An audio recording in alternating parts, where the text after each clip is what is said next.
ባለቤቴ መህርሽን አውፉ በይልኝና ልፍታሽ አለኝ እኔም አውፍ ብዬለት ፈታኝ ይህ መህሬን መስጠቴ ከ3 ወር በፊት መማለስን ይከለክላል ወይስ መማለስ እንችላለን ቢያብራሩልኝ የሚል ጥያቄ ነው።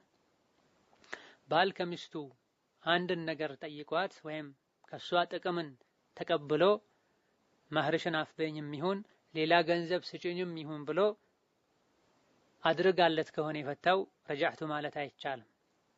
ረጃዕቱ ማለት መልሻለሁ ማለት የሚቻለው በነፃ ከፈታ ነው። ከሷ ምንም ሳይወስድ በነፃ ከፈታ ነው። ፍቺው ሶስተኛውና የመጨረሻው ካልሆነ ነው። እንደዚሁ ደግሞ መጀመሪያ ኒካሑ ሸርጡን መስፈርቱን ያሟላ ትክክለኛ ኒካህ ከሆነ ነው። መጀመሪያ ኒካሑ መስፈርት ከጎደለው አሊያ ደግሞ ሶስተኛና የመጨረሻ ፍቺ ከሆነ አሊያ ደግሞ ከሷ ጥቅምን አግኝቶ የሆነ ነገር ትታለት ወይም የሆነ ነገር አድርጋለት ከሆነ በጥቅም ከሆነ የፈታት መልሻለሁ ማለት አይቻልም።